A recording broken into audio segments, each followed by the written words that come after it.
நமக்கு மூளையில இருந்து கழுத்து தண்டுவட வழியா முதுகு தண்டுவட பகுதி வழியா நரம்பு வந்து 2 கால்களையும் இயக்குது. இடுப்புல L4 L5 ஜாயிண்ட்ல இருந்து காலுக்கு நரம்பு போகுது. கழுத்து தண்டுவட பகுதி, முதுகு தண்டுவட பகுதி, இடுப்பு தண்டுவட பகுதியா வழியா வந்து காலுக்கு நரம்பு போகுது. இப்ப நமக்கு காலில் ஒரு எறும்பு கடிச்சா கூட மூளைக்கு தெரிகிறது இந்த நரம்பு வழியா தான். அப்போ அந்த நரம்பு இந்த L4 L5 ஜாயிண்ட்ல அந்த ஜவ்வு வீங்கி நரம்பு அழுத்துறது.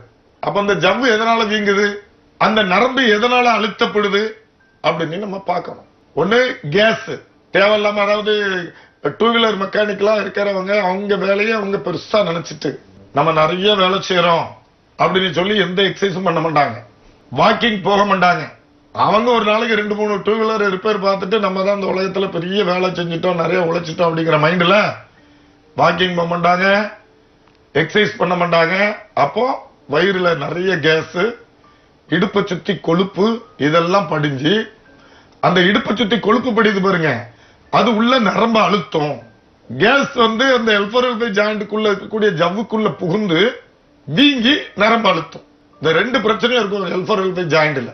கேஸ்னாலையும் அந்த ஜவ்வு வீங்கி நரம்பு அழுத்தம், கொழுப்பும் அங்க படிஞ்சு நரம்பு அழுத்தம்.